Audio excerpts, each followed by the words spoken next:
முயற்சியால் பெரிய விஷயங்களை அனுபவிக்கின்ற இன்பத்தை மறுமை இன்ப வாழ்வு என்று அறிய வேண்டும். இப்போ இம்மை மறுமைன்னு சொல்லுவாங்க. இந்த பிறப்பு இம்மை, மறுபிறப்பு, அடுத்து என்ன ஆக போகிறோம், இந்த பிறப்பு முடிஞ்சால் என்ன ஆக போகிறோன்னு சிந்திச்சவன் தமிழ். அதனால் அவன் கட்டாயம் இம்மை மறுமைன்னு சேர்த்து தான் சொன்னாங்க. இப்போ இருக்கிறவங்களை கேளுங்க, இந்த பிறவியே போதும், இதோட நான் போய் இதோடலாம் முடியாது, இதோ மகா துன்பமாக இருக்குது, இதோட முடிஞ்சிடாதான் கிடையாது. இதில் எந்த வகையிலையும் நீ முக்தி சித்தி இன்பங்களை பெறலைன்னா கட்டாயம் உனக்கு பிறவி உண்டு. அதனால் மறுமை இன்ப வாழ்வில் உயர் பிறப்பு பெரிய தேக கரணங்களை பெற்று, அப்போ பெரிய தேக கரணங்கள் என்னும்போது தேவர்கள் அந்த மாதிரி உயர்நிலை பிறவிகள் எல்லாம் 4 கை 8 கை இப்படிலாம் காட்டுவாங்க. வலுவுடைய தேகம் அப்படின்றத காட்டுறதுக்காக அந்த மாதிரி. அப்போ இந்த பூமியில் பிறந்தால் ஒரு குறிப்பிட்ட அளவு சக்தியோடு உள்ள உறுப்புகள் உடல் கிடைக்கும் மாதிரி பூமியை தாண்டி போய் அதில் ஒரு சிறப்பான இது கிடைக்கும்போது நமது சக்தி அதிகரிக்கிறது, ஆற்றல் பெருகிறது. அதை தான் பெரிய தேக கரணங்களாக பெற்றுன்றது. பெரிய முயற்சியால் பெரிய விஷயங்களை பல நாள் அனுபவிக்கின்ற இன்பத்தை மறுமை இன்ப வாழ்வு. இங்கே இருக்க மாதிரியே மேலே போனால் அங்கே சில சட்டத்திட்டங்களும் நேதிகளும், அதில் உங்களுக்கு பல போஸ்ட்டு பல பேர் மேலே இருப்பாங்க. அவங்களுக்குள்ள நீங்கள் இப்போ இம்மையில் என்னென்ன கஷ்டப்பட்டீங்க, எந்த அளவுக்கு முயற்சியில் இருந்தீங்களோ அதுக்கேற்ற போஸ்ட் அங்கே கிடைக்கும். அதை கொண்டு நீங்கள் மறுமை இன்ப லாபம். அதுக்கு தான் அடுத்த பிறவிக்குன்னே புண்ணியம் சேர்த்தேன்னாங்க. அங்கே போனால் அப்போ தான் எவன் மதிப்பான், அந்த வார்த்தையின் அர்த்தம் அதுதான். அங்கேயும் இதே மாதிரி ஒரு லோகம் இருக்குது. இது சிறிய தேக கரணங்களை கொண்டு வாழக்கூடிய உலகம் எனில் அது பெரிய தேக கரணங்களை பெற்று வாழக்கூடிய உலகம். அதில் உயர்கதி அடைய வேணும், உயர் பிறப்பில் இருக்கணும், உயர்ந்த லாபம் அடைய வேணுமா, அதை இந்த பிறவியில் நாம் முயன்று பல செயல்களை செய்வதன் மூலமே அடைய முடியும். இதை அறிந்தே தமிழர்கள் கூறியிருக்கிறார்கள். மறுமை இந்த லாபத்தை அடைந்தவர் பெருமை யாது என்று அறிய வேண்டி அன்பு தயை முதலிய சிவகுணங்களை பெற்று சுத்த வெளிய இன்பங்களை எண்ணியவனை அறிவராக முயன்று அதனால் அனுபவித்து உயர் பிறப்பை பெற்று. இப்போ இம்மை இன்ப லாபம் எது, இல்லை பொண்டாட்டி பிள்ளைகள் சூழ நல்ல குணங்களை எல்லாம் பெற்று உடலால் நல்லா வருந்தி நிறைய சம்பாதனை பெற்று அதை கொண்டு சுகபோக வாழ்க்கை இருந்து இம்மை இன்ப லாபம். அது மாதிரி மறுமை இன்பத்தில் பெற்றதால் வரக்கூடிய லாபம் என்னன்னா உயர் பிறப்பை பெறுறோம் இல்லையா. அப்போ நற்குணங்கள் எல்லாம் பொருந்திய உயர்நிலையில் சுத்த விஷயங்கள்லாம் அசுத்தமே இல்லாத புலன்கள் இருக்கும். அது மாயையை காட்டவே காட்டாது. இன்னும் உயர்நிலையை தான் காட்டு, கடவுளை மட்டும்தான் காட்டு. கீழ்நோக்கிய மாயா இதை நம்ம காட்டவே காட்டாது. சுத்த விஷயங்கள், அதனால பல நாள் அனுபவிக்கின்ற இன்பம் ஒன்று கிடைக்கும். அதுவே மறுமை இன்ப லாபம்.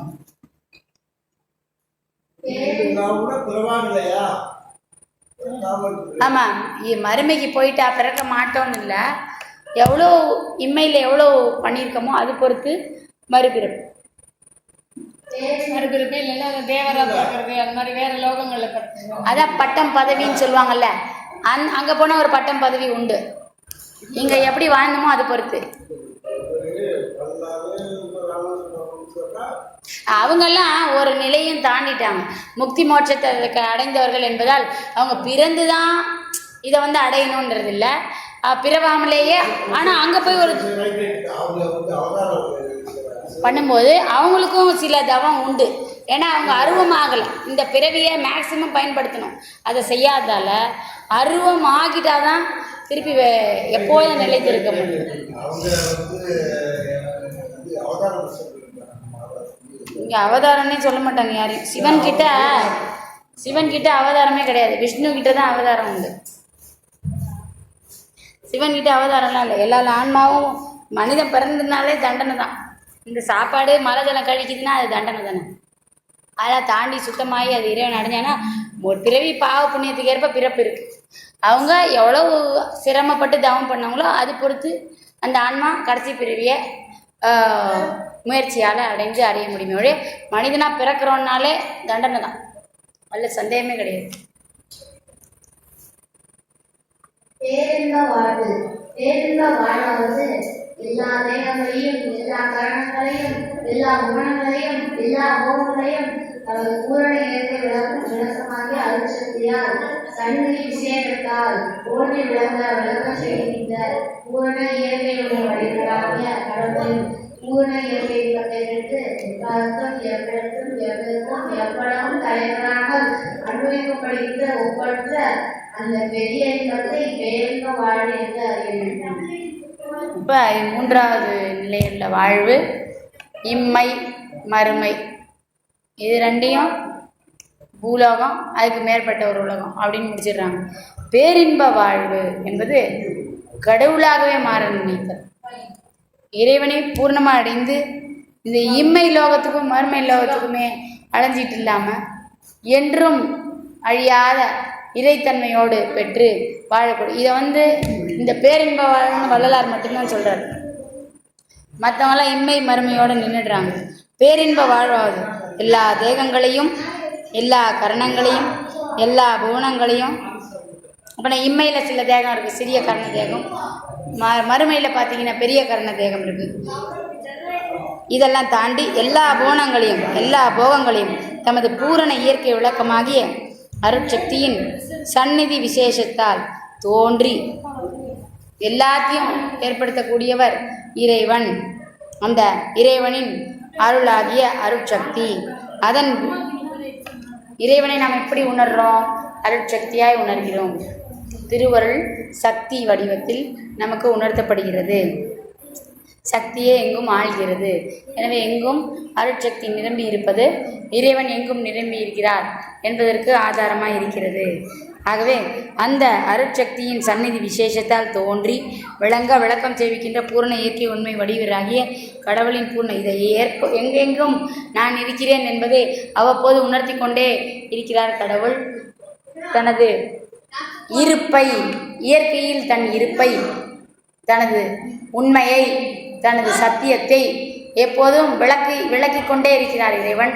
எதன் மூலம் என்றால் தனது அருட்சக்தியின் மூலம். கேட்கும் போதெல்லாம் உதவிகள் கிடைப்பதும், துன்பங்கள் துடைக்கப்படுவதும், மீண்டும் மீண்டும் எந்த வகையிலும் துன்பம் நேராமல் தடுக்கப்படுவதும், நேரிடக்கூடிய அபாயங்கள் முன்பே உணர்த்தப்படுவதும், மரணம் முதலியவற்றை கூட தடுத்து கொள்ளக்கூடிய அளவுக்கு அவகாசமும், வந்தால் தீர்த்து கொள்ளக்கூடிய அளவுக்கு துன்பங்களுக்கு விடுவிக்கக்கூடிய அளவு அற்ப சுதந்திரமும் போதிய அறிவும் அளிக்கக்கூடியவர். இதை அருட்சக்தி எங்கும் நிறைந்திருக்கிறது என்பதன் மூலம் எல்லோருக்கும் விளக்கம் செய்விக்கின்றவர். அவர் இயல்பாகவே பூரண இயற்கை இன்பத்தை பெற்றவர். கடவுளோட இயல்பு பூரண இயற்கை. என்னது பூரணம் அப்படின்னா அந்த இன்பம் எக்காலத்திலும் மாறாது. இறந்த காலம், நிகழ்காலம், எதிர்காலம் இதை கொண்டு மாறாதது, எவ்விடத்தை கொண்டு மாறாது. இந்த இடத்துல ஒரு இன்பம், அடுத்த ஊரில் ஒரு இன்பம்னு இடத்தை கொண்டு மாற்றம் இருக்காது. எங்கும் அதே அளவு இன்பத்தை தரக்கூடியது.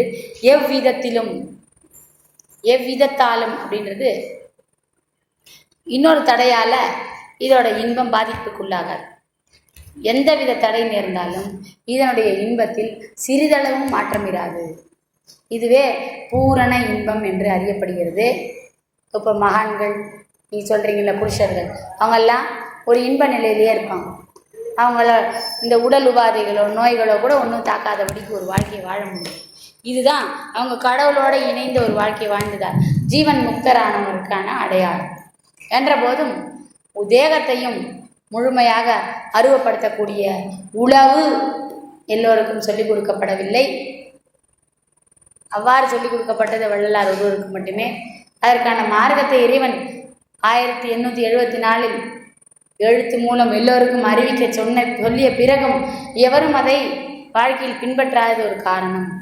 முழுமையாக இம்மார்க்கத்தில் சென்றிருந்தால் எவர் என்ன முத்தேக சித்தி அடைந்திருக்கலாம். என்ற போதும் காலையில் ஆரம்பிக்கும் போது நான் சொன்னது போல மும்மல ஒழிவுக்கு உகந்த தேகங்கள் அதற்கு பிறகு காணப்படாதே ஒரு காரணம். இதனால் கடவுளின் அருள், பூரண அருள் பூமிக்கு பாய்வது தடுக்கப்பட்டிருக்கிறது, மறைக்கப்பட்டுள்ளது. சூரியனின் முன் வைக்கப்பட்ட சூரியகாந்த கல் தன்னை சுற்றியுள்ள பஞ்சை எரித்துவிட வல்லது. ஆனால் சூரியகாந்த கல்லை நிழலில் வைத்தால் அது சூழ்ந்திருக்கும் பஞ்சை அது எரிக்காது. அதேபோல் சூரிய ஒளியின் முன் வைக்கப்பட்ட பஞ்சை சூரியன் எரித்து விடுவதும் இல்லை. எனில் சூரியகாந்த கல்லினால் சூரிய சக்தியை எரிப்பு சக்தியாக மாற்றக்கூடிய திறன் படைத்தது. அந்த கல் சூரிய சக்தியை உள்வாங்கி எரிக்கும் தன்மையாக மாற்றி தன்னை சூழ்ந்திருக்கும் பஞ்சை சுட்டெரித்து விடுவது போல எந்த ஆன்மா கருணை மிகுதியால் இறைவனையே நினைந்து நினைந்து நெகிழ்ந்து நெகிழ்ந்து உணர்ந்து உணர்ந்து அன்பே நிறைந்து நிறைந்து ஊற்றெனும் கண்ணீர் அதனால் உடம்பே நனைந்து நனைந்து அருளமுதே நன்னிதியே ஞான நடத்தரசே என்னுரிமை நாயகனே என்று வணைந்து வணைந்து ஏத்துதும் நாம் வம்மியின் வியனுலகீர் மரணடையா பெருவாழ்வில் வாழ்ந்திடலாம் கண்டேன் புனைந்துரையேன் பொய்ப்புகளேன் சத்தியம் செய்கின்றேன் என்றெல்லாம் பாடியவர் வள்ளல் பெருமான். இவ்வாறெல்லாம் அவர் இறைவனை துதித்ததே அதற்கான காரணம். இந்த மாதிரி உருகி உருகி ஆன்ம உருக்கம் மிகுந்து துதிக்கும் ஆன்மாக்கள் மனிதர்களுக்குள் இருக்கும்போதே சூரியன் சக்தியை ஈர்க்கவல்ல சூரியகாந்த கல்லுக்கு ஒப்பாக கடவுளின் அருட்சக்தியை கவர்ந்து இழுக்கவல்ல சூரியகாந்த கல்லாக மாறிவிடுகின்றன. இந்த ஈர்ப்பு வாய்ந்த ஆன்மாக்களால் மட்டுமே அத்தகைய சக்தி வாய்ந்த கடவுள் அருளை பூமிக்கு ஈர்க்க இயலும். அத்தகைய சக்தியை கடவுளாலும் பூமிக்கு அளிக்க முடியும். இந்த ஈர்ப்பு அந்த காந்தத்தை ஈர்த்து தன்னை சூழ்ந்திருக்கும் பஞ்சாகிய உடலை எரிக்கச் செய்யும். எனவே எந்த ஆன்ம உருக்கத்தில் ஹையஸ்ட் பவர் அந்த பவரில் இருக்கும்போது கிடைக்கக்கூடிய கடவுள் அருளின் பூரண சக்தியை முழுவதும் உட்கிரகித்து தன்னை சூழ்ந்திருக்கும் தேகத்தை ஏற்கனவே அந்த தேகமும் ப்ராசஸ் ஆகியிருந்தால் தான் அந்த ஆன்மாவுக்கு அந்த சக்தி கிடைச்சிருக்கும். முத்தேக சித்தி பெற்ற தேகத்தை இல்லாமல் செய்யும், அருவமாக்கி இறைவன் தன்மையை பூர்ணமாக்கி ஞான தேகம் என்று சொல்கிறார்கள். தோன்றியும் தோன்றாமலும் தெரியக்கூடிய ஒரு தேகமாக அதை மாற்றிவிடுகிறது.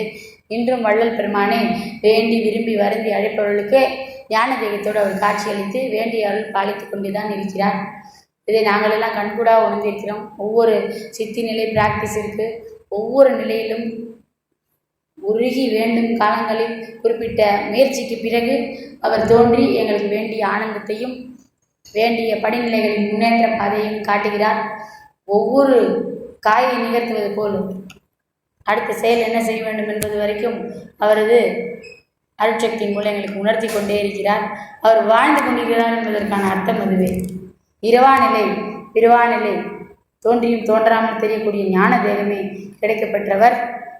எனவே அவர் கூடிய வழியிலேயே சென்றால் அதே கதியை எல்லோரும் அடையலாம் என்பது சின்னம். அதற்குரிய தகுதி வாய்ந்த ஆன்ம உருக்கத்தை, சக்தி வாய்ந்த ஆன்ம உருக்கத்தை பெறவல்லதாக நம் ஆன்மாவையும் சிறிது சிறிதாக பயிற்சி செய்து மாற்றிவிட்டோமானால் குறிப்பிட்ட வேளையில் கடவுள் நிலையில் எனப்படும் சிவவெளியிலிருந்து வரக்கூடிய கிரகணங்களை ஈர்க்க வல்லவர்களாக நம் ஆன்மாக்கள் மாறியிருக்கும். ஒளி தேகம் பெற்ற உடல்களாக அப்போது இந்த உடல்கள் மாறியிருக்கும். இந்த ஒளி ரூப உடல்கள் அதில் இருக்கும் ஆன்மாக்களுக்கு அத்தகைய சக்தி உண்டு. பூமியிலேயே இருந்தபோதும் வள்ளல் பெருமான் அத்தகைய ஆற்றலை பெற்றிருந்தார். அதான் பேரின்ப லாபம் என்று இங்கு விளக்கியிருக்கிறார். இது இப்போ படிக்கும்போது தெரியும். அவரோட தேகம் ஐம்பூதங்களையும் கடந்ததாக இருந்தது என்பது பாழுங்காலத்திலே அவர் காட்டியிருந்த போது, அதாவது 67 அவர் எழுதிட்டார், 74 தான் அவர் சித்தி அடைஞ்சார். 67 உடல் எப்படி ஆகும், பாடி கெமிஸ்ட்ரியில் என்னென்ன சேஞ்சஸ் வரும்னு எழுதியிருக்கார். இதை அடைந்ததாலே அவரால் எழுத முடிந்தது. 74 அவர் முழுமையாக சித்தி அடைந்தார். இந்த ப்ராசஸ் அதுக்கப்புறமும் கம்ப்ளீஷனுக்கு ஆகிறதுக்கு கிட்டத்தட்ட 7 ஆண்டுகள், 8 ஆண்டுகள் ஆயிடுச்சு. 3, 4, 7 ஆண்டுகள். அந்த ஆண்டுகள் முடிவில் அவர் முழுமையான ஆனந்த நிலையை, பரிபூர்ண கடவுள் இன்பத்தை பெற்றவராக மாறியிருந்திருக்கிறார். எனில் அந்த ஒளி ரூப பெற்ற தேகம் எதனாலும் தடுக்கப்பட முடியாதது, எல்லா தடைகளையும் தாண்டியும் எங்கும் செல்ல வல்லது. அப்படிப்பட்ட ஒரு தேகத்தை பெற்ற அவர் அதற்குள் இருந்த ஆன்மாவை மேலும் மேலும் பிரணவ தேகமாகி இருந்த ஒளி ரூபத்தில் இருந்த தனது தேகத்தையும் ஞான தேகமாக கடும் முயற்சியில் ஈடுபட்டார். கருணை ஒன்றையே சாதனமாக கொண்டு இறை அருளின் துணையால் இத்தகைய முன்னேற்றத்தில் முயற்சியில் தோல்வி அடையாது முழுமையான வெற்றியையும் தழுவி ஏனையோருக்கும் இதை அறிவித்தும் சென்றிருக்கின்றார். பேரின்ப வாழ்வை என்பது என்னவென்றால் அத்தகைய இறைவனின் இன்பத்தை நாமும் அடைவதே பேரின்ப வாழ்வு. எனில் பூமியிலேயே அருவமாகி வாழ்வதே பேரின்ப வாழ்வு என்று கருதப்படுகின்றது. பேரின்ப வாழ்வு வாழ்வதன் லாபம் யாது என்றால் பேரின்பம் லாபம் யாது எனில் யாவும் தாமாய் விளங்குவது. இல்ல அந்த நிலையை அடையணும்னு சொல்லி ஏன் சொல்றாரு? இல்லாத வாழ்க்கை இல்லையா? என்ன எதுக்காக அந்த மாதிரி சொல்றாரு? எல்லாருக்கும் கடைசி நிலை அதுதான். ஒளி ஒளி மட்டும் ஆன்மா தானே நிலையானது. அது அவர் மட்டும் சொல்லலையே, மாணிக்கவாசகர் சொல்கிறாரு, நிறைய பேர் சொல்லியிருக்காங்க. கிட்டத்தட்ட சரியை கிரிய யோகம் ஞானம் செஞ்சவங்களே கடைசியில் அந்த நிலையை அடைஞ்சாங்க. ஞான சம்பந்தர் என்ன ஆனார்? ஒளியோடு தான் ஐக்கியமானார். தெரியும்ல உங்களுக்கு, ஒரு பெரிய ஒளியில் அவர் சென்று ஐக்கியமானார்.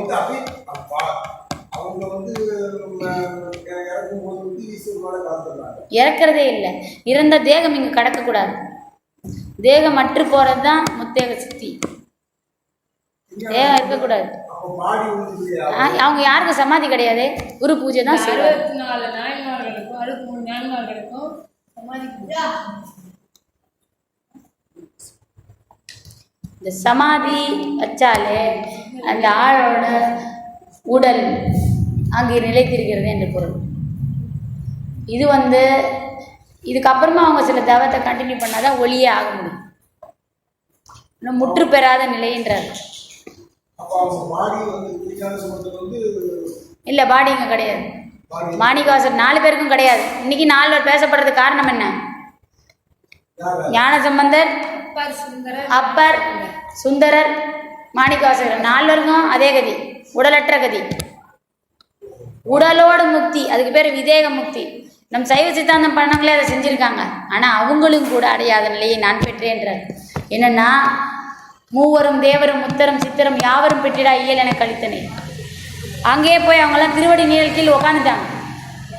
இவரால் தான் வந்தும் போயிட்டே இருக்க முடியும். இன்றும் வாழ்ந்து கொண்டிருக்கிறோம். அடிமுடி முழுமையாக கண்டவர். ஆற்றல் அறிவில் இப்போ அவங்கெல்லாம் எழுதின பாடல்களில் இறைவனை மட்டும்தான் விளக்கியிருப்பாங்க. இவர் தான் இறைவன் படைப்புகள் எல்லாம் விளக்கிட்டார். எல்லாவற்றை பற்றியும், எல்லா உண்மை, பல உண்மைகளை பற்றியும். அதை விட என்னென்னா, இன்றைக்கும் இவரை வேண்டி வருந்தி கேட்கும்போது நான் எனக்கு கிடைத்த லாபம்னு சொல்லணுன்னா, மெடிக்கல் சயின்ஸோட மேக்சிமம் தியரியை வள்ளல் பெருமான் எனக்கு சொல்லிக் கொடுத்துருக்காரு. சுந்தரமாலிக்கும் கொஞ்சம் சொல்லிக் கொடு. சிவன் அனுகிரகத்தில் தான் சொல்லிக் கொடுக்கப்படும். சிவனை கேட்டால் தான் எந்த சயின்ஸும் முற்று பெறும்.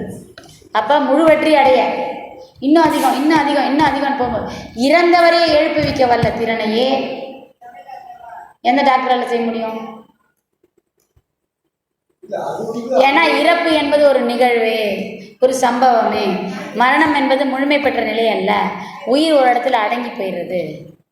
அதை தூண்டி எழுப்பக்கூடிய ஆற்றல் மிக்கவர்களால் அதை தூண்டி எழுப்ப வைக்கலாம் எனும் அளவுக்கு உண்மைகள் புதைந்து கிடக்கும் சமூகம் நம்முடைய தமிழ் சமூகம். அறியாமையிலே வாழ்பவர்களுக்கு அதான் உழுந்து புரண்டு அழறு. ஆன்ம உருக்கம் மிகும் போது ஒரு ஆன்மாவின் பேச்சுக்கு கட்டுப்பட்டு அந்த ஆன்மா எழக்கூடிய வாய்ப்பு இருக்கிறது. மகா உண்மை. செத்தாரை எழுப்புவித்தவர் வள்ளல் பெருமான். எழுப்புவிச்சு காட்டியிருக்கார் அவர் காலத்தில். ஒரு இது கல்குவாரியில் ஒரு கூணன் தவறுதலாக குறுக்கிட்ட போது அங்கு வெடி வைத்திருக்கிறார்கள். உடல் சிதறி இறந்தவனை கை கால்கள் தனியாக பிஞ்சு போன கொண்டு வந்து கதறி அழித்த போது அவன் பரிதாபநிலையை கண்டு அவன் அங்கே வரக்கூடிய கூணன் வேற வயோதிகன் அவனுக்கு மீண்டும் உயிர் கொடுத்து எழுப்பிவிட்டார்.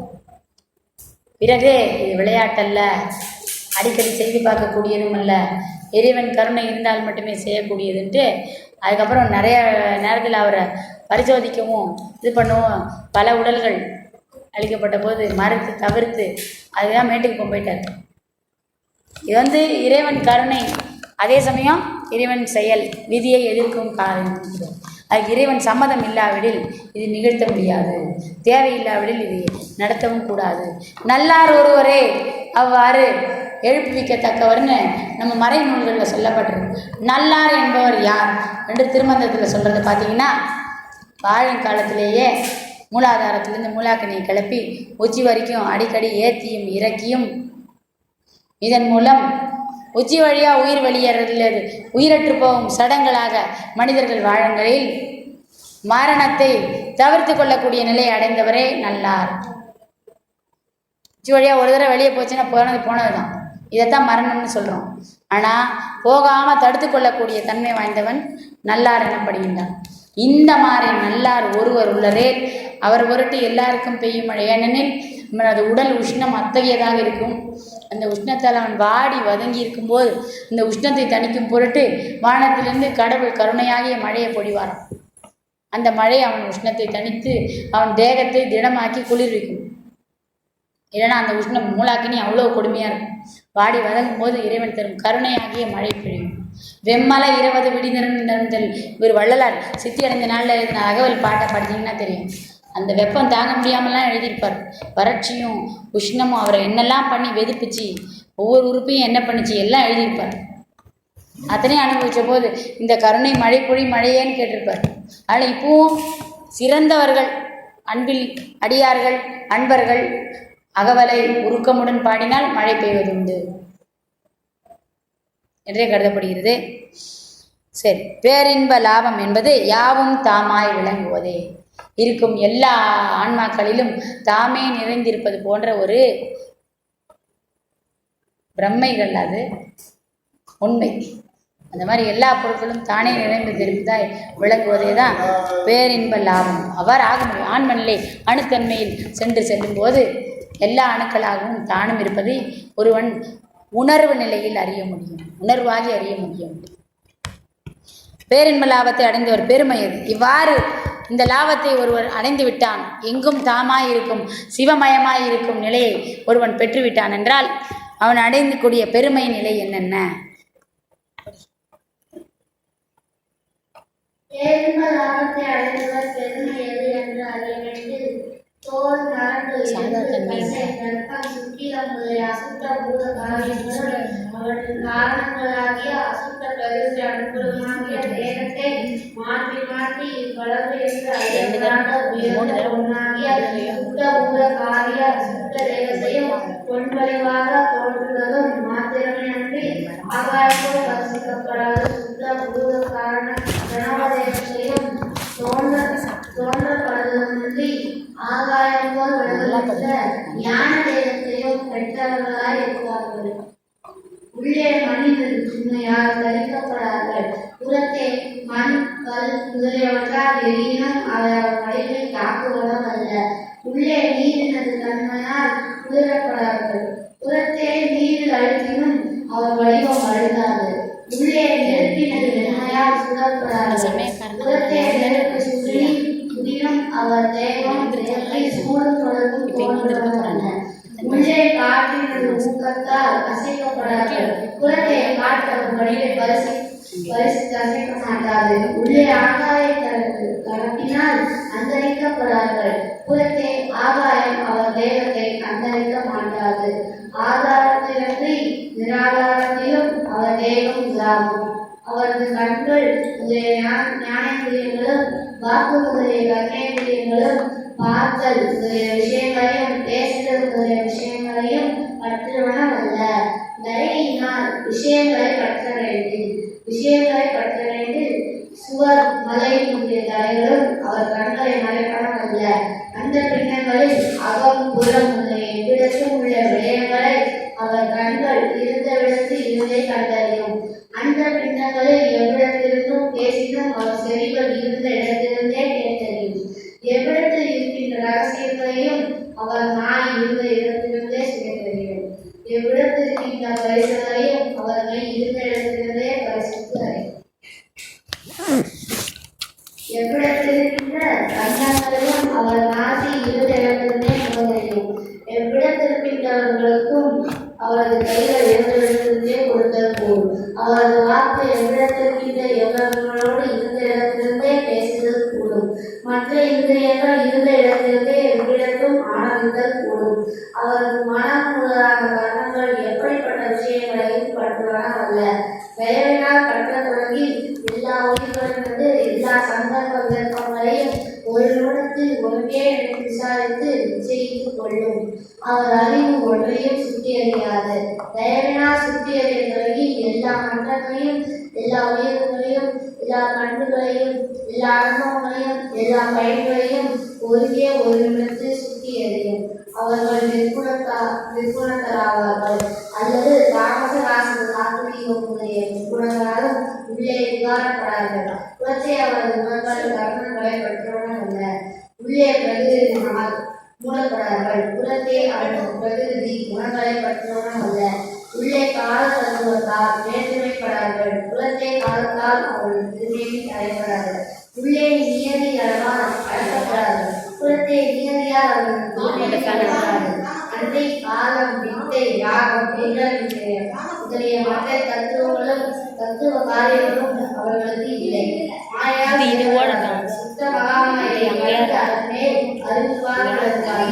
ஆதாரம் நித்திரை மைதுனம் பயம் அவர்கள் நேரத்துக்கு சாலை இயற்கை அழுத்து கரை திரை மூக்கு இறப்பு அல்ல. இது ஓடட்டும்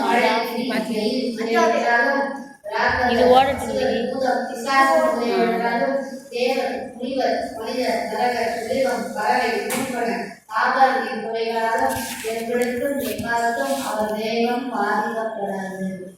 வாழ் கட்சி முதலிய கருவிகளாலும் கண்டிக்கப்படாது.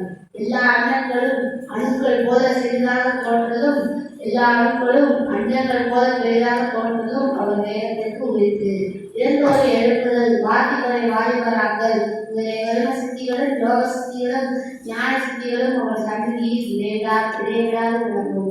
சிருஷ்டியில் காத்தல், அழித்தல், மறைத்தல், அழுத்தல் என்கின்ற வித்தியங்களும் அவர் நேற்று மாத்திரத்தை நடக்கும். பஞ்சகர்த்தர்களும் கர்த்தாக்களும் அவர் கடைகள் பார்வையில் தங்கள் தொழில் நடத்துவார்கள். அவர்கள் அறிவு கடவுள் அறிவாக இருக்கும். அவர்கள் செய்கை கடவுள் செய்கையாக இருக்கும். அவர்கள் அனுபவம் கடவுள் அனுபவமாக இருக்கும். சர்வ சக்தியுடையவர்களாய் எக்காலத்தும் அழிவில்லாதவர்களாய் ஆணவம் மாயை கண்மம் என்னும் முப்பங்களும் அம்பல வாய்மைகளும் இல்லாதவர்களாய் பேரர்கள் வன்மமுடையவர்களாய் விளங்குவார்கள். சிரமாகிய ஒரு துரும்பும் அவரது திருநோக்கத்தால் உயிர்பட்டு பஞ்ச சித்தியங்களும் செய்யும். அவரது பெருமை வேதாந்த சித்தாந்த கலாந்த போதாந்த நாதாந்த யோகாந்தம் என்கின்ற ஆரணங்களிலும் விளங்கும். அவற்றை கலந்தும் விளங்கும் என்று அறிய வேண்டும். இவை பேரின்ப லாபத்தை அடைந்தவர் பெருமை என்று அறிய வேண்டும். புரியுது இல்லையா? விளக்கம் சொல்லவா?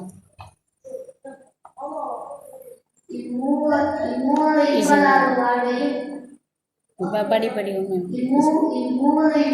வாழ்வையும் எதிராகக்கூடும் என்று அறிய வேண்டும். கடவுளின் இயற்கை விளக்கமாகிய அருளின் ஏகதேசத்தை கொண்டு அருள் பூரணத்தை கொண்டு அடையக்கூடும் என்று அறிய வேண்டும். மூவகை இன்ப லாபம் என்னென்னா, இம்மை இன்ப லாபம், மறுமை இன்ப லாபம், பேரின்ப லாபம். இந்த 3 வகை லாப வாழ்வுகளை இந்த ஆன்மாவால் அனுபவித்து வாழ முடியும். எதை வேணால் நம்ம சூஸ் பண்ணலாம். இந்த ஒரு வாழ்க்கை கொடுத்துருக்காரு மனித பிறப்போட, அதில் நம்ம எப்படி முயற்சியோடு இருக்கோமோ, ஃபஸ்ட் ரேங்க்கு செகண்ட் ரேங்க்கு அதுமாரி, ஆனால் ஒன்றுன்னா இன்னொன்று கிடையாது.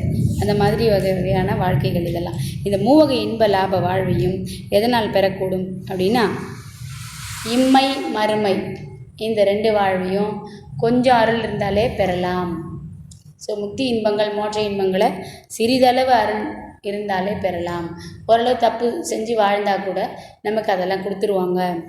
ஆனால் பேரின்ப லாபம் அப்படின்னா அருள் பூரணம் வேணும். பூரண அருள் பெறணும்னா கஷ்டம்.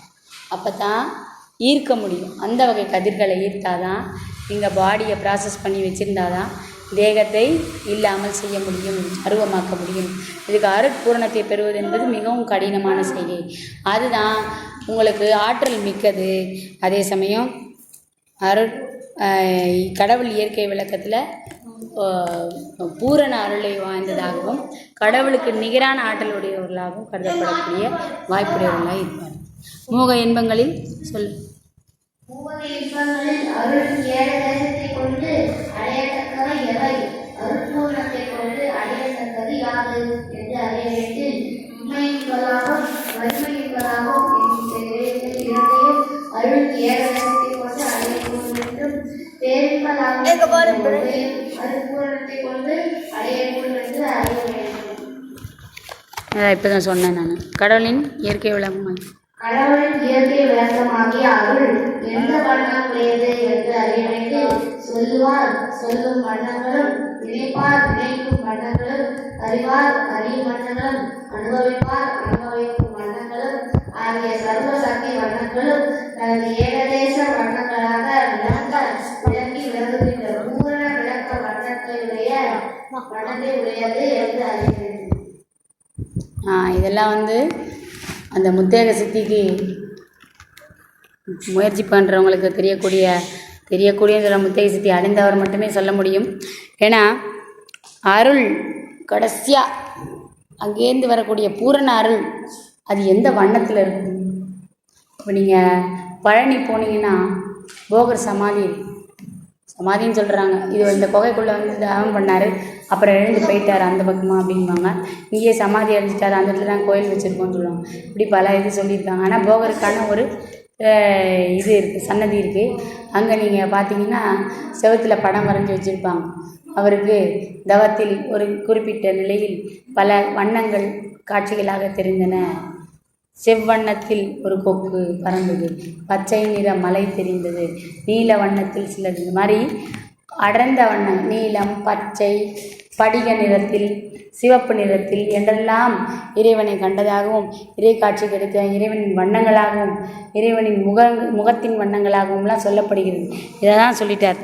சொல்லுவார் சொல்லும் வண்ணங்களும், நினைப்பார் அங்கேருந்து வரக்கூடிய எண்கோண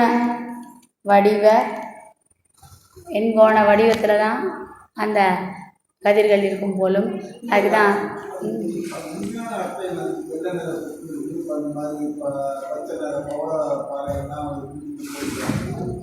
அந்த அந்த அந்த கலர் அப்போ அவங்களுக்கு தெரியுது. அந்த அந்த ஹைட்டில் அவங்க தியானத்தில் தவத்தில் போகும்போது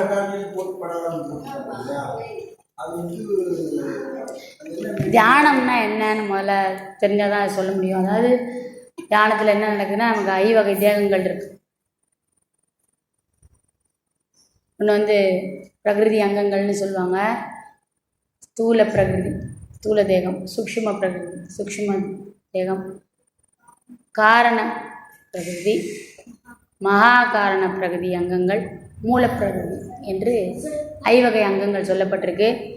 இதில் காரண பிரகிருதி, மகா காரண பிரகிருதி அங்கங்கள் நாம் ஆழ்ந்த தவத்தில் இருக்கையில் உச்சி வழியாக பிரபஞ்ச வெளிக்கு செல்ல வல்லவை, சென்று அங்குள்ள பொருட்களை அறிந்து நமக்கு மீண்டும் உணர்த்த வல்லவை. இந்த மாதிரி ஒரு செயல் நடந்துக்கிட்டு இருக்கு. மிததெல்லாம் இங்கே பூமியிலேயே இருக்கும். இப்படி இருக்கும்போது ஒரு குறிப்பிட்ட எல்லையையும் தாண்டி உயரை செல்ல செல்ல அங்குள்ள வண்ணங்களை கண்டவர்களே இவ்வாறெல்லாம் சொல்கிறார். எனவே யார் யார் எந்தெந்த உயரம் வரை சென்றார்களோ அவர்கள் அடைந்த நிலைக்கேற்ப சொல்லுவார் சொல்லும் வண்ணங்களும். இறைவன் எல்லா இடத்துலையும் வியாபித்திருப்பதாலும் அடி, நடு, முடி இதில் எதை கண்டவர் எதை சொல்கிறாரோ அத்தகைய ரூபத்தில் அவர் தெரிந்திருக்கிறார் அவருக்கு என்று பொருள். சொல்லுவார் சொல்லும், அடியில் போனாலும் திருவடி கிடைச்சாலே போதும் அப்படி சொல்லுவாங்க. இறைவனின் சாலோகம் 4 நிலைகள் சொல்லப்படுது. இறைவனோட கிட்ட போகிறதுக்கு சாலோகம், சாமீபம், சாரூபம், சாயுஜ்யம். என்ன பொருள்னா, சிவன் இருக்கும் லோகத்துக்கு நுழைஞ்சிட்டாலே அதுவே திருப்பி பிறவா நிலை தான். சாலோகம், சாலோக பதவி. சாமீபம், அந்த சாலோகத்துலேயும் இறைவனுக்கு கிட்ட நெருங்கி போயிடுது. இப்போ நீங்கள் இங்கே எப்படி ஒரு கூட்டத்து நடுவில் கோயிலில் தூரத்தில் சாமியை பார்க்குறீங்க, அப்புறம் ஸ்பெஷல் டிக்கெட் வாங்கிக்கிட்ட போய் பார்க்குறீங்க, எக்ஸ்ட்ரா காசு செலவு பண்ணி. இது மாதிரி தான் எல்லா இடத்துலையும் அங்கே உள்ள ரூல்ஸ் தான் இங்கேயும் நடந்துட்டுருக்கு. சாமீபம், ரூபம்னா இறைவன் போன்ற தோற்றமே உடைய, இறைவனை நெருங்கியவர்களுக்கு இருந்த தோற்றத்தையே ஒளி ரூபங்களை தான் சொல்லுவாங்களா. ரூபம், சாயுஜ்யம் இதுவே உயர்நிலையாக கருதப்படுறது. இறைவனையே சென்று தன்னுடன் ஐக்கியப்படுத்தி கொண்டவர்களே இவ்வாறு கூறுகிறார்கள். இந்த நிலை அடைந்தவர்களுக்கு ஒரு சிறந்த தகுதி உண்டு. இணைந்தே காணப்படுவர். இங்கிருந்து சென்ற ஆன்மாக்கள் அவரோடு பொருந்தி கிடக்கும். என்றாலும் தனித்தே பிரிந்து மீண்டும் செயல்பட வல்லவையாகவும் இருக்கும். இறைவனுக்கொப்பான வல்லமையோடு இது காணப்படும். இதற்கு உதாரணம் திருமந்திரத்தில் பாடலாக உள்ளது. அப்படியே பூனை ஆதித்த மென்மாய உப்பென பேர் பெற்று ஊரு செய்த ஒவ்வொரு அப்படியே ஓடியது ஒன்றாகுமாறு சக்கினி சீமன் சிவத்துள் அடங்குமே. அது கடல் நீரை பாத்திகளாக்கி உப்பு எடுக்கலாம். அதே உப்பை திருப்பி நம்ம தண்ணியில் கரைச்சிட்டா அந்த கிறிஸ்டலே தெரியாத அளவு உப்பு கரையக்கூடிய தன்மையுடையது. இதேபோல் இந்த ஆன்மாக்கள் தனித்து இங்கு இருக்கும்பவை இறைவனின் எண்ணத்தில் கலந்து ஐக்கியமாய் அவரோடு சென்று அருட்பூர்ணத்தோடு நம்ம ஐக்கியப்படுத்தி கொள்ளவும் முடியும். அந்த சாயுஜ்ய நிலை அடைந்தவர்களால் பிரிந்து மீண்டும் வந்து தனியே வந்து செயல்படவும் முடியும். உப்பாக இருக்கும் பிரித்தெடுக்கப்படவும் முடியும். மீண்டும் இறைவனோடு பூர்ண அருட்பூர்ணத்தோடு நம்மை ஒன்றாக கலந்து கொள்ளவும் முடியும் என்பது இந்த பாடல் விளக்குகிறது. எனவே ஒவ்வொருவரும் சொல்லும் வண்ணங்களும் அனுபவிக்கும் வண்ணங்களும் நினைக்கும் வண்ணங்களும் இறைவன் அவர்களுக்கு காட்டக்கூடியவை. அது ஒவ்வொரு ஆளுக்கும் அவர் தனித்தனியான ஆனந்தத்தை அளிக்கக்கூடியவர். அவரவர் பக்குவத்திற்கேற்ப ஆனந்தம் அளிக்கக்கூடியவர் என்பதால் எல்லாம் உண்மையே, எதுவும் பொய்யல்ல, எல்லோர் சொல்வதிலும் உண்மையே இருக்கின்றன. அவரவர் அனுபவித்த ஆனந்தத்தை ஒன்றும் வேண்டாம். ஆண் பெண் அனுபவிக்கும் ஆனந்தத்தை ஒவ்வொரு ஆணும் ஒவ்வொரு பெண்ணும் வெவ்வேறு விதமாக அனுபவிக்கிறார். சிற்றின்பத்திலே இவ்வளவு வகைகள் உண்டு. சிற்றின்பத்தை அனுபவித்து தூய்ப்பவர்களுக்கு இவ்வளவு வகை வகையான ஆனந்தத்தை அது விளைவிக்கும் என்றால் பேரின்பத்தை அடைவித்து தூய்ப்பவனது வார்த்தைகள் அளவில் கடந்ததாக இருக்கும். அதில் வகைகளும் ஏராளம் இருக்க வேண்டும். அவ்வாறே யார் எப்படி சொல்லுகிறார்களோ அவர் சொல்லும் வண்ணங்களாகவே இறைவன் இருக்கிறார். யார் எப்படியெல்லாம் நினைக்கின்றார்களோ அவர் நினைக்கும் வண்ணமாக இறைவன் தோன்றுகிறார். யார் எப்படியெல்லாம் அறிகிறார்களோ அத்தகைய அறிவாகவே அவர் அறியும் வண்ணமே இறைவன் இருக்கிறார். யார் எப்படியெல்லாம் அனுபவிப்பார்களே ஆனால் இறைவனை அனுபவிக்கிறார்கள், ஆனால் அவர் அனுபவிக்கும் வண்ணமே இறைவன் அருள்கிறார் என்பதும் அறுதியான உண்மையே. இதில் எந்த விதமான மாறுபாடும் இல்லை, வேறுபாடும் இல்லை. அவரவர் எந்தெந்த பக்குவத்தில் இருந்து இறைவனை அனுபவித்து தூக்கிறார்களோ எண்ணி எண்ணி மகிழ்கிறார்களோ அதையே வெளிப்படுத்தி எழுதியும் சொல்லியும் பாடியும் சென்றிருக்கிறார்கள். அனைத்தும் உண்மையே என்பதை வள்ளலாரும் சொல்கிறார். எனவே கடவுள் சர்வ சக்தி வண்ணங்களையும் உடையவர் என்பதால் தனது ஏகதேச வண்ணங்களாக விளக்கி விளங்குகின்ற பூரண விளக்க வண்ணத்தை உடையவர். அதில் எந்த மாறுபாடும் இல்லை. எல்லா வண்ணங்களையும் தன்னுள் அடக்கியவர். இன்ன வண்ணமுடையவர் என்று அவரை தனித்து கூற இயலாது என்று பொதுவாக கூறுகிறது. அந்த அருள்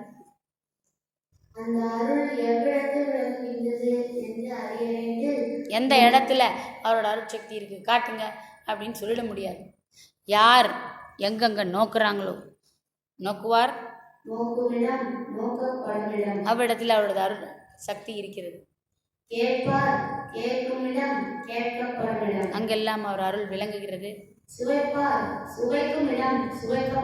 இறைவனை அனுபவித்து சுவைப்பவர் அவர் சுவைக்கும் இடத்திலெல்லாம் இருக்கிறார். அவை சுவைக்கப்படும் இடத்திலும் இருக்கிறார்.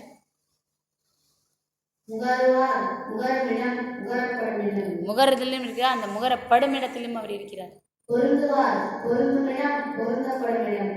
பேசுவார், பேசப்படுமிடம், செய்வார், செய்யுமிடம், செய்யப்படுமிடம், நடப்பார், நடக்குமிடம், நடக்கப்படுமிடம், விடுவார், விடுமிடம், விடப்படுமிடம், நினைப்பார், நினைக்குமிடம், நினைக்கப்படுமிடம், விசாரிப்பார், விசாரிக்குமிடம், விசாரிக்கப்படுமிடம், துணிவார், துணிவிடம், துணியப்படுமிடம், தூண்டுவார், தூண்டுமிடம், தூண்டப்படுமிடம், அறிவார், அறியுமிடம், அறியப்படுமிடம், அனுபவிப்பார், அனுபவிக்குமிடம், அனுபவிக்கப்படுமிடம், முதலிய எவ்விடங்களிலும் எக்காலத்தும் உணர்வீர்கள் என்று அறிய வேண்டும். இப்படி அருளின் தன்மை எவ்விடத்தில் இருக்கு, எந்த வண்ணம் உடையது என்றெல்லாம் கேட்பவர்களுக்கு மிகவும் அழகாக பதில் கூறுகிறார் வள்ளலார். அந்த அருளை எதனால் பெறக்கூடும் என்றடைந்தால் ஜீவகாருண்ய ஒழுக்கத்தினால் மட்டுமே பெறக்கூடும். ஏனையோருக்கு நீங்கள் காட்டும் கருணையால் மட்டுமே பூரணத்தை பெற முடியும். அருளின் ஏகதேசத்தை எப்படி வேண்டுமானால் பெற்றுவிடலாம். அதற்கு பல மார்க்கங்கள் உண்டு. ஆனால் அருளின் பூரண சக்தியை அங்கிருந்து முழுவதும் ஈர்த்து நீங்கள் அதன் பூரண இன்பத்தை அடைந்து அனுபவிக்க வேண்டும் என்று எண்ணினீர்களானால் அருவ நிலைக்கு உடலை மாற்ற வேண்டும், மும்மல ஒழிவுக்குரியதாக இந்த தேகத்தை மாற்ற வேண்டும் என்று எண்ணினீர்களானால் ஆன்ம நிலைக்கு உடல் இருக்கும்போது உயிர் இருக்கும்போது சென்று அடைய வேண்டும் என்று நினைக்கும் ஒருவர் கட்டாயம் ஜீவகாருண்ய ஒழுக்கத்தினால் ஒன்றினால் மட்டுமே அந்த நிலையை அடையக்கூடும் என்பது இறுதி உண்மையாகும். ஜீவகாரண ஒழுக்கத்தினால் அருளை பெறக்கூடும் என்பது எப்படி என்று அறிய வேண்டும். அருள் என்பது கடவுளுடைய இயற்கை விளக்கம் அல்லது கடவுள் தயவு. ஜீவகாரணம் என்பது ஆன்மாக்களின் இயற்கை விளக்கம் அல்லது ஆன்மாக்கள் தயவு. இதனால் ஒருமை காரணமாகிய சிறிய விளக்கத்தை கொண்டு பெரிய விளக்கத்தை பெறுவதும், சிறிய தயவை கொண்டு பெரிய தயவை பெறுவதும் கூடும். சிறு நெருப்பை கொண்டு பெருநெருப்பை பெறுவது போல என்று அறிய வேண்டும். அடுத்து இலக்கணம். ஜீவகாரண ஒழுக்கத்தின் இலக்கணம் என்ன என்று அறிய வேண்டும். ஜீவர்கள் விஷயத்தில் பொதுவாக உண்டாகின்ற ஆன்ம ஒழுக்கத்தை கொண்டு கடவுள் வழிபாடு செய்து வாழ்தல் என்று அறிய வேண்டும். ஜீவகாருண்ய ஒழுக்கத்தோட இலக்கணம் என்ன? இவ்வாறெல்லாம் ஜீவகாருண்யம் பண்ணி வாழும்போது இதன் இலக்கணம் என்ன அப்படின்னு கேட்டால், ஜீவர்கள் விஷயத்தில் பொதுவாக ஒரு ஆன்ம ஒழுக்கம் உண்டாகும். மற்றவங்க துடிப்பையும் தவிப்பையும் பார்க்கும்போது, அவங்க துன்பப்படும் போது, அந்த துன்பம் மிகுந்து அவர்கள் தவிக்கும்போது அதை கண்டவர்களுக்கு, ஏற்கனவே ஆன்ம அறிவுக்கண் திறக்கப்பட்டவர்களுக்கு ஆன்ம ஒழுக்கம் உண்டாவது இயல்பு. அவர்களால் பிறர் துன்பத்தை சகிக்க இயலாது. அவ்வாறு ஆன்ம ஒழுக்கம் உண்டாகிறது இறை வழிபாட்டிலும் நேரும் என்பதால் இரண்டும் ஒன்றே என்கிறார் வள்ளல் பெருமான்.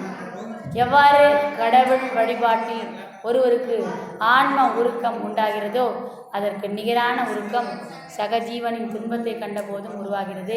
எனவே இதன் காரணம் என்னவென்றால், இது இரண்டும் ஒன்றாக கருதப்படுவது மனிதர்களுக்குள் இறைவன் இருப்பதாக கருதினீர்களானால் என்பதே உண்மை. அங்கு இறை வழிபாட்டில் கிடைக்கும் அதே ஆன்ம உருக்கம் இந்த துன்பம் ஒரு ஜீவனுக்குள், சகஜீவனுக்குள் ஏற்பட்டு அங்குள்ள அந்த ஜீவன் தவிக்கும் போது அதுக்கு நிகராக உங்களுக்கும் ஆன்மா உருக்கம் அடைகிறது. ஜீவர்கள் விஷயமாக உண்டாகின்ற ஆன்ம உருக்கத்தை கொண்டு கடவுள் வழிபாடு செய்வது எப்படி என்று அறிய வேண்டும். ஜீவர்கள் விஷயமாக ஆன்ம உருக்கம் காருண்யம் உண்டாக அந்த ஆன்மாவின் உள்ளிருக்கின்ற கடவுள் விளக்கமாகிய அருள் வெளிப்பட்டு பூரணமாக விளங்கும். அத்திருவருள் விளக்கவே கடவுளின் அனுபவமாகி பூரணமாகும். அவ்வனுபவம் பூரணமாகவே கடவுள் வழிபாடு என்று அறிய வேண்டும். இப்போ இந்த ஆன்ம உருக்கத்தாலேயே கடவுள் வழிபாடு செய்கிறதுனா என்ன அப்படின்னு கேட்டிங்கன்னா, ஒரு சகஜீவனோட துன்பம் ஒரு ஜீவனுக்கு ஆன்ம உருக்கத்தை உண்டாக்குறது. கருணை இந்த மாதிரி பெருக பெருக பெருக பெருக ஒவ்வொரு ஆன்ம உருக்கத்தின் போதும் இந்த ஜீவனுக்கு உள்ளிருக்கின்ற கடவுள் விளக்கமாகிய அருள், எல்லா உயிர்களுக்குள்ளும் கடவுள் விளக்கம் இருக்கிறது. அந்த அருள் தன்மை தான் கடவுள் விளக்கமாக செயல்படுகிறது. சகஜீவனுக்கு நேரும் துன்பத்தை காண செய்யாமல் எப்போது இங்கு தவிப்பும் துடிப்பும் அதிகரிக்கிறதோ அதை அருள் விளக்கம் என்கிறார்கள். அந்த அருள் வெளிப்பட்டு பூர்ணமாக தெரிவதற்கு அந்த சகஜீவனின் துன்பமும் ஒரு காரணம். அப்போ அந்த ஜீவனுக்கு துன்பம் ஏற்பட்டதே இந்த ஜீவனுக்கு ஆன்ம ஒழுக்கத்தை மிகுத்து அதன் காரணமாக கடவுள் விளக்கமாகிய அருட்தன்மையை அதிகப்படுத்தி காட்டுகிறது. திருவருள் ஒரு ஜீவனுக்குள் விளங்க விளங்க விளங்க கடவுள் இன்பம் சிறிது சிறிதாக இந்த ஜீவன் அனுபவித்து கொண்டிருக்கிறது. இவ்வாறு கடவுள் இன்பத்தை அனுபவித்து அனுபவித்து அனுபவித்து ஒரு நிலையில் பூரணமாகிறது. அவ்வனுபவம் பூரணமாகும் போது இதையே கடவுள் வழிபாடு என்று அறிய வேண்டும்.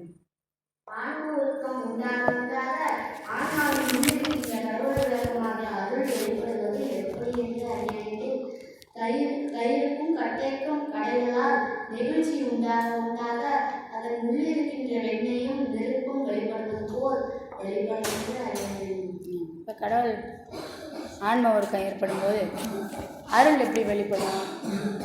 கடவுள் அருள் எப்படி வெளிப்படும் ஒரு தேகத்துக்குள்ள அப்படின்னா, தயிர் மத்து போட்டு கடையிடும். நீங்கள் தண்ணியை கடைஞ்சால் ஒன்றும் வராது. ஆனால் தயிரை கடையும் போது ஒரு வெப்பம் வரும். ஏன்னா அந்த தயிரோட கெட்டித்தன்மையும் இந்த மத்தும் வராய வராய வராய ஒரு உஷ்ணம் என்னும் நெருப்பு வரும். இந்த நெருப்புக்கு கட்டுப்பட்டு தயிரில் ஒரு கெமிஸ்ட்ரி சேஞ்சஸ் நடந்து தயிரிலிருந்து வெண்ணெய் பெறுகிறது. கடைசியில் முழுமை பெறும் தருவாயில் மொத்த தயிரும் வெண்ணையாக மாறிவிடுகிறது. நீங்கள் பார்த்தீங்கன்னா உடலில் நடக்கக்கூடிய மாற்றங்களையும் அவ்வாறே சொல்வார்கள். பால் தயிராகி தயிர் வெண்ணெய் ஆயிடுச்சு. பிளட்டோட பிஹெச்சை தான் அப்படி சொல்கிறாங்க. கெட்டித்தன்மை உறைநிலை. இப்போ சுகர் பேஷண்ட் ரத்தமெல்லாம் சுகர் ஆகி சக்கரை அதிகமாகி இதாகிடுச்சு, அப்படின்னு உப்பாயிடுச்சு, பிளட்டோட பிஹெச்சை கூடிடுச்சு அப்படி சொல்லுது. என்னது இதெல்லாம் அசிடிக்காவும் அல்கலைனாவும் மாறிடுச்சு, இது நோய் நிலையாயிடுச்சு. அசிடிக்காக மாறுறது தான் சிவயோகம், அல்கலைனாக மாறுறது சிவயோகம். என்ன பண்ணுறீங்களோ அது சிவயோகம்.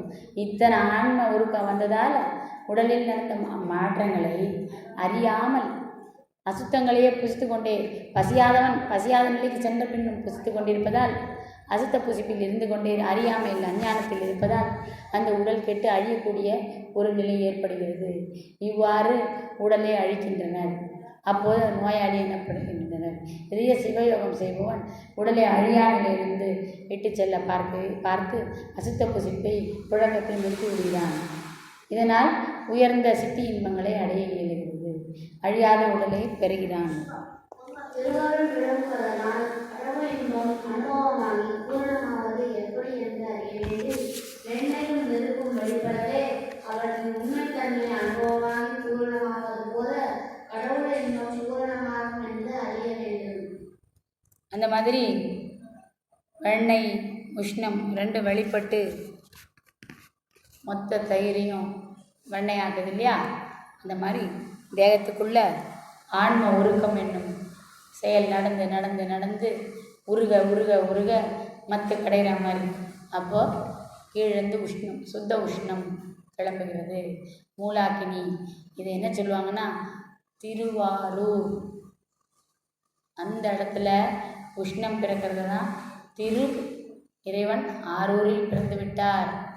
ஆரூர்னா மூலாதாரத்துக்கு கொஞ்சம் மேலே ஒரு இடத்துல, அங்கேருந்து குண்டலினி கிளம்பும். அந்த இடத்துல ஆரூரில் பிறக்க முக்தி என்பது பொருள் இதுவே. அந்த இடத்துல உஷ்ணம் பிறந்துருச்சுன்னா அவனுக்கு நேராக உச்சி வழியாக கிளம்பக்கூடிய உயிர் பிரிந்து செல்லக்கூடிய வாய்ப்பு உள்ளது. அப்படிப்பட்ட தேகமாக அது மாறிவிட்டது. ஆரூரில் பிறக்க முக்தி என்று இதனையே கூறுவார்கள். இதை தவறுதலாக புரிந்து கொண்டவர்கள் எனக்கு தெரிஞ்சு பேசிக்கிட்டே வந்தார். டெலிவரி டைமில் ட்ரெயின் ஏற்றி திருவாரூர் காமிச்சிட்டேங்க அப்படிலாம் சொன்னாங்க. திருவாரூரில் போய் ட்ரெயின்லேயே புள்ள பெற்றுட்டா, 2வது புள்ள நர்சிங்ஹோமில் போய் பெற்றுட்டா அப்படிலாம் சொல்லியிருக்காங்க. என்ன இருந்தாலும் அங்கே என்ன இருக்க போகுது விளக்கம்? ஆரூரில் பிறந்தவன் ஆரூர் பிறக்கும் வண்ணம் ஒரு வாழ்க்கையை வாழ வேண்டும். இந்த ஆன்ம உருக்கம் மிகும்போது மூலாக்கனிக்கு மேலே அந்த ஆரூர் என்னும் இடத்தில் உஷ்ணம் அக்னி பிறப்பதையே அது பிறந்தால் ஒழிய உச்சி வழியாக ஒருவருக்கு உயிர் ஏகிவிட முடியாது. இன்றும் வயதானவர்கள் படுத்து கடைசியில் ஆரூரில் பிறந்தால் தான் உச்சி வழியாக உயிர் போகும். எதுவுமே செய்ய முடியாத நிலையிலையும் அந்த இடத்துல பெட்சோர் வருது. இடுப்பில் பெட்சோர் வந்தால் பழைக்க மாட்டாங்கன்னு எல்லாருக்கும் தெரியும். ஆரூரில் உஷ்ணம் பிறந்தால் புண்ணாகி விட்டது அந்த இடம். அசுத்தம் தங்கி தங்கி தங்கி அந்த இடம் வெந்து போயிருப்பதால் புண்கள் உண்டாகி அதனால் மேற்கொண்டு அழிய தொடங்குகிறது. அழுகும் நாற்றம் எடுத்த புண்களையே அதை உண்டாக்க முடியும். அது மாதிரி அசுத்த புழக்கத்தை முன்னாடியே நிறுத்தி பழகியிருந்தோம்னா உடலை முன்பே இக்கழிவுகள் நீக்கி வாழ்ந்து பழகியிருந்தோமானால் இத்தகைய துன்ப நிலைகள் ஏற்படாது. இயல்பாகவே உச்சி வழியாக உயிர் பிரிவது மனிதன் இயற்கை நிலை என்பதால் வெண்ணெய் கடவுள் இன்பம் இதான். அந்த உஷ்ணம் இருந்தால் உச்சி வழியாக உயிர் போகும். இதுக்கப்புறம் நீங்கள் உணவில்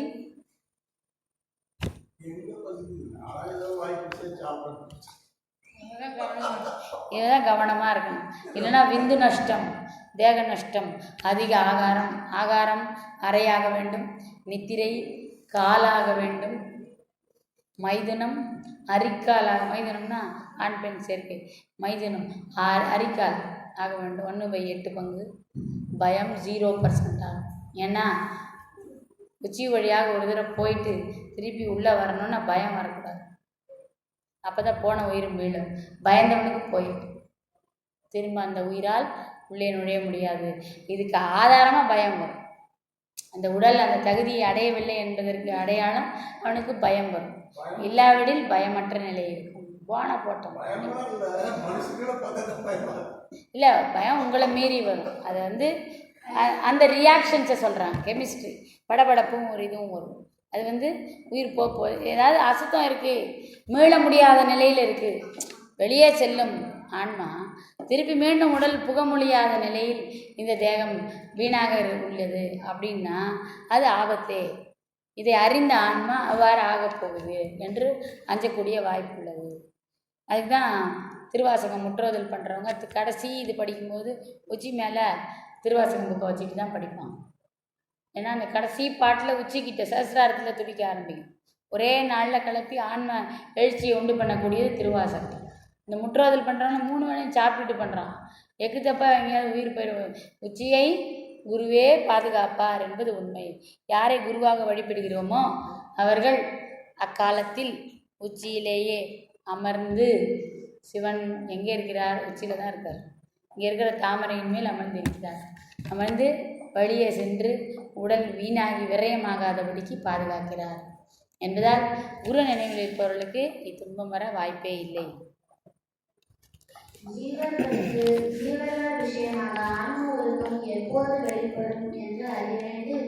பசி, கொலை, பிணி, ஆபத்து, தாகம், பயம், இன்மை, இச்சை இவைகளால் ஜீவர்கள் துக்கத்தை அனுபவிக்க கண்டபோதும் கேட்டபோதும் அறிந்தபோதும் ஆன்ம ஒழுக்கம் உண்டாகும் என்று அறிய வேண்டும். பசி என்பது ஆகாரம் பெறாமையினால் வயிற்றினுள் பட்டு நின்று தேகத்தின் அகத்தும் புறத்தும் உள்ள கருவி கரணங்களில் தன்மைகளை சுடுதல் செய்து அறிவை வெளிவிட்டு ஆன்மாவை வெளிப்படுத்துவதற்கு முதற்காரணமாக விகற்ப மாயா காரிய பிண்ட பகுதியில் இருக்கு.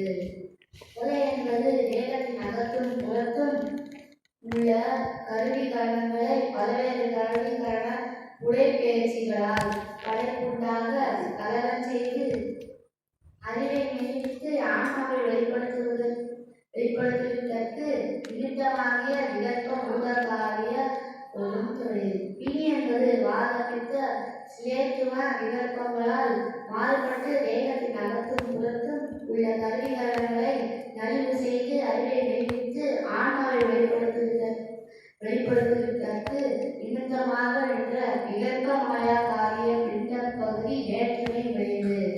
ஆபத்து என்பது அகாரத்தாலும் மறதியாலும் கர்ம வேறுபாட்டாலும் தேகபோக அனுபவங்களை தருகின்ற விக்கிரங்கள்.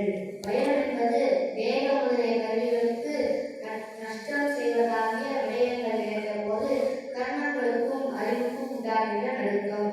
இன்மை என்பது கல்வி, செல்வம் முதலிய கல்விகளை கற்றுதல் பெறாமை. இச்சை என்பது அடைய கருதிய விடயங்களில் அருமை குறித்து அவற்றை மேன்மேல கருத்து செய்கின்ற சித்தி விருத்தி. அதாவது ஜீவர்களுக்கு எப்போது சகஜீவனிடமிருந்து ஆன்ம உருக்கம் ஏற்படும் என்றால் 7 வகை துன்பங்கள் சொல்லியிருக்கிறார். பசி, தாகம், பிணி, இச்சை, எளிமை, பயம், கொலை.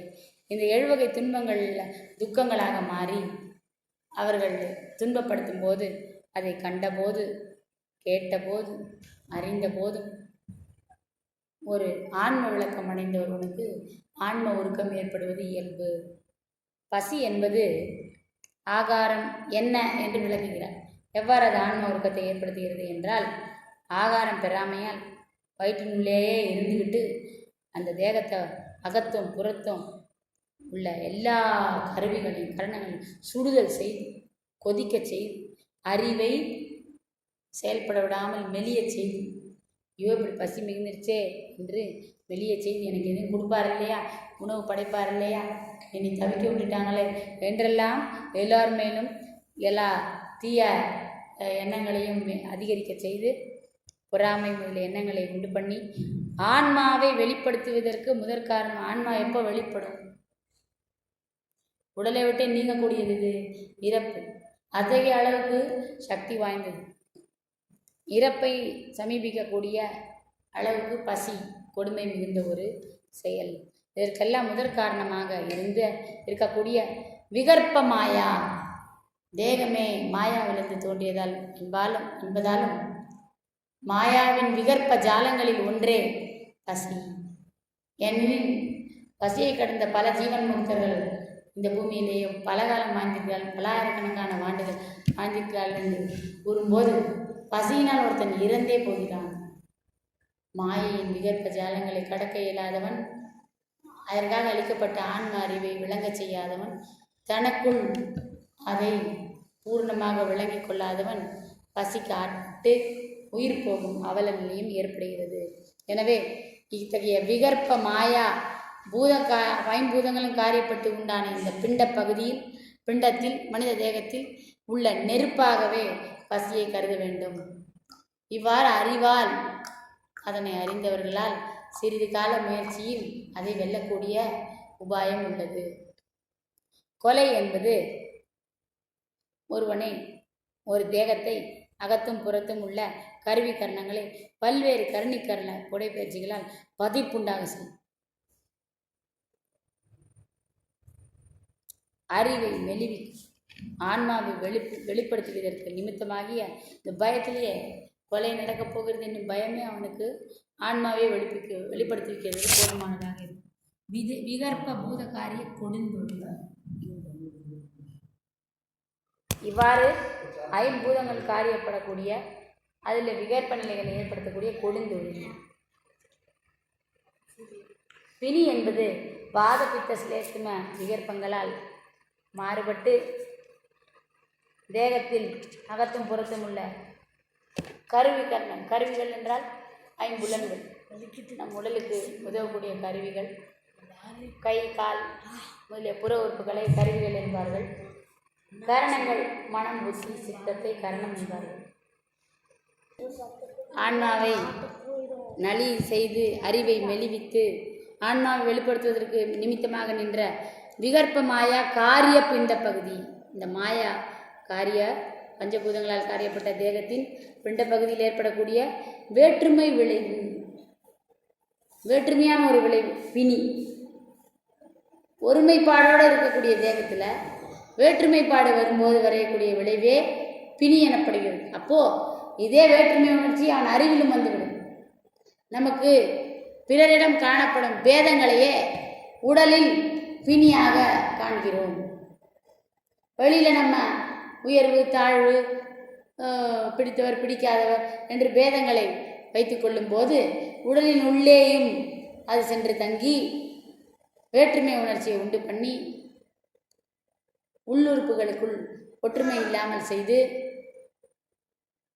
அந்த வேற்றுமையால் விளையக்கூடிய ஒரு விளைவே நோயாக கருதப்படுகிறது. எனவே நோய் தீர்ந்து விடும்போது அதன் அடையாளமாக அவனுக்கு வேற்றுமை உணர்ச்சி விலகி ஒருமை எண்ணம் மிகுகிறது.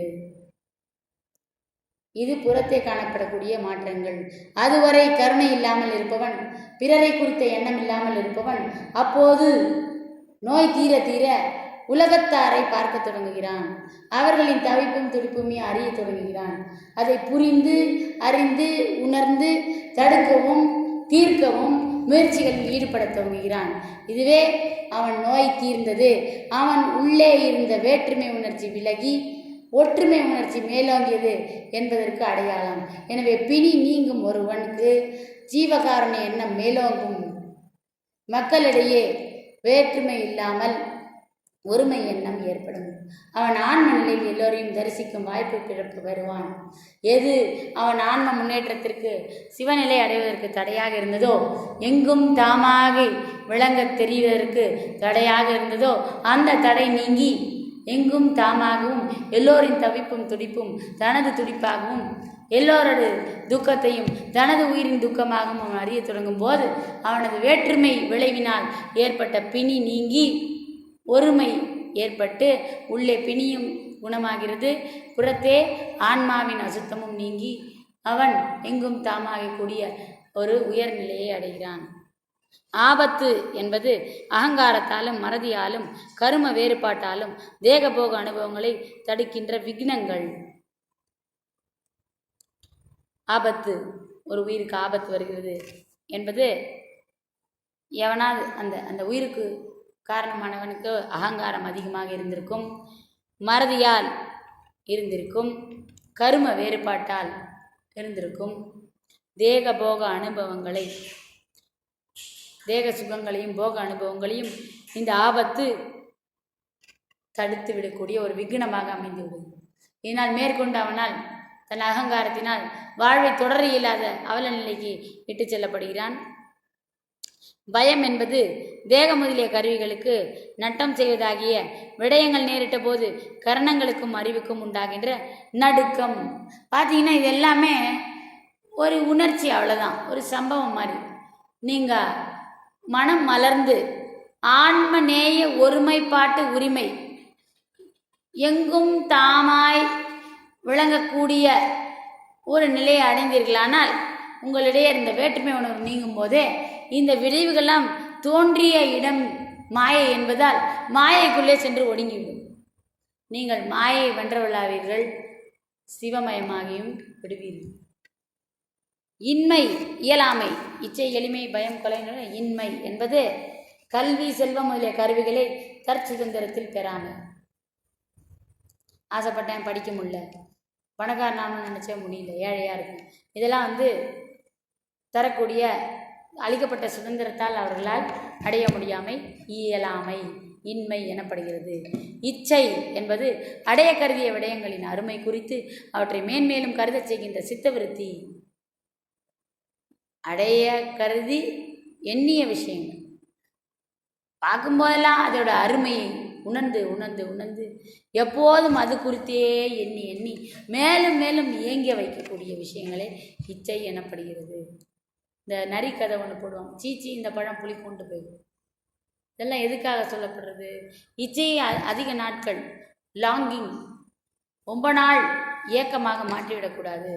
அவ்வப்போதே அதுக்கு மாற்று கருத்துக்களை அறிவால் தடுத்து உணர்த்தி மீள வேண்டும். இல்லாவிடில் அது நம்மையே அழித்து விடக்கூடியவை, நம் ஆனந்தத்தையே தடுத்து விடக்கூடியவை என்பதால் இச்சையிலேருந்து நீங்கிறதுக்கு வேறு ஒன்றுமே வேணாம், ஒரு ஒரு அறிவு வந்தாலே போதும்.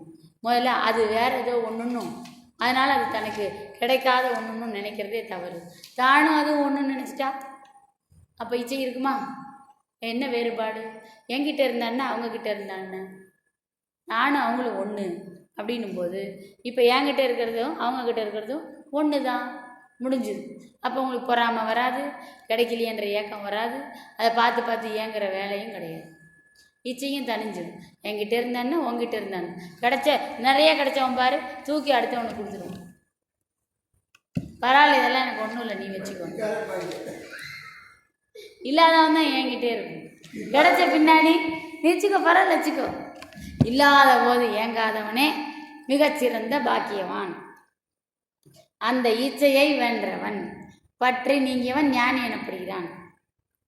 இவற்றுள் பசி கொலை இந்த இரண்டை என்ன சொல்கிறாங்கன்னா இம்மை மறுமை பேரின்பம் என்ற மூன்றையும் தடுத்து விடுகிறது.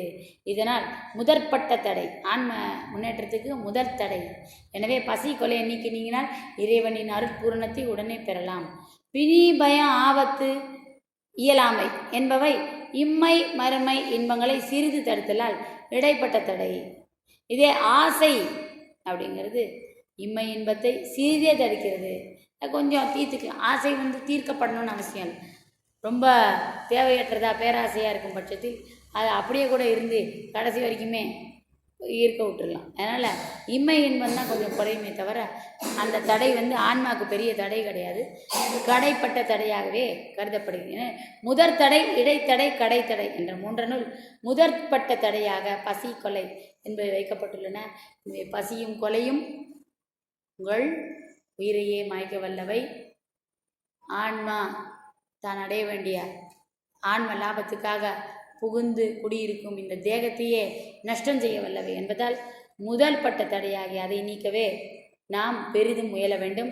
ஜீவகாருண்யத்தின் வல்லபம் யாது என்றால் இவ்வாறு பிற உயிர்களிடத்தில் பசி கொலை முதலியவற்றில் எதனால் கருணை தோன்றியதோ, பசியினால் கருணை தோன்றியதோ கொலையினால் கருணை தோன்றியதோ தெரியாது. எதனால் கருணை தோன்றியதோ உயிர் வருந்தாதபடி அதை நீக்குவதற்கு முயல்விப்பதே அதன் வல்லபம். ஒரு ஆன்மாவின் வல்லபம் என்றால் அந்த உயிருக்கு அந்த துன்பம் ஏற்படுத்தல, அதை நீக்குவிக்கக்கூடிய முயற்சிக்கே அந்த உயிரை மேல்விப்பது.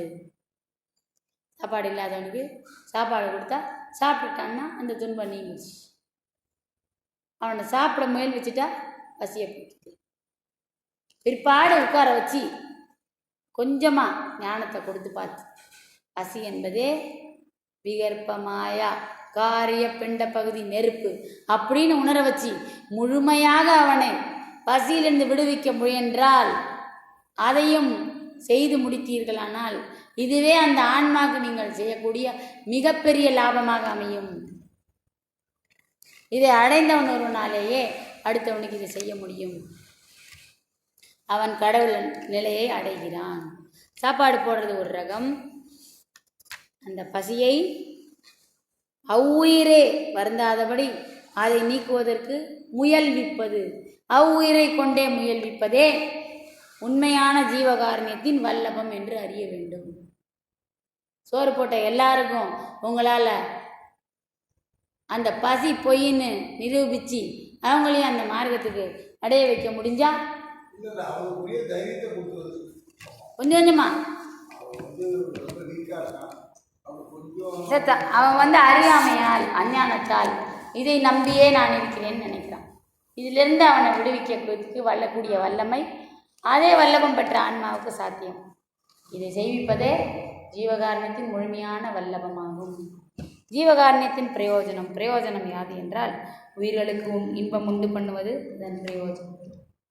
இவ்வாறு வருந்தும் உயிர்களுக்கு அவற்றின் தேவைகளை அளித்து இன்பத்தை உண்டு பண்ணுவதே, உயிர்களுக்கு இன்பம் உண்டு பண்ணுவதே இந்த ஜீவகாருண்யத்தின் பிரயோஜனம்.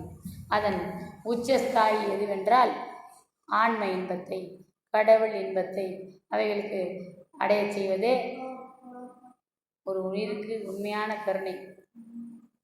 அதை செய்யும் ஆன்மாக்கு நிஜமான பிரயோஜனத்தை அளிக்க வல்லது. எனவே கிடைக்க வேண்டிய ஆன்ம லாபம் எது, எதற்காக இந்த தேகத்தில் இருக்கிறோம் என்பதை அறிந்து அடைய முற்படுவதே இப்பிறவியில் நாம் அடையத்தக்க லாபமாகும். ஜீவகாருண்யத்தின் மூலம் இதை எல்லோரையும் அடையப்ப எல்லாருக்கும் ஆன்ம லாபத்தை பெற வைக்க வேண்டும் என்ற எண்ணத்தில் தேகமாக இருந்து சாதிக்க முடியவில்லையே என்று கருதியே முத்தேக சித்தியை பெற்றார் வள்ளல் பெருமான். எல்லாரும் முக்தி அடையணும், எல்லாரும் முத்தேக சித்தியை அடையணும்னு மார்க்கத்தையும் ரூட்டு போட்டு காட்டிட்டு வாயில் சொன்னால் நிறைய பேரை ரீச் பண்ண முடியல. அணகனாகிவிடும். அணுத்தன்மை பெற்று எல்லோருக்குள்ளேயும் நுழைந்து அவனுக்கு அறிவாகி உணர்த்தி அவன் ஆன்மா கூடவே இருந்து அவனை வழிநடத்தி செல்லும் என்ற எண்ணத்திலேயே அவர் முத்தேக சித்தி அடைந்தார். இன்றும் வாழ்ந்து கொண்டுதான் இருக்கிறார்.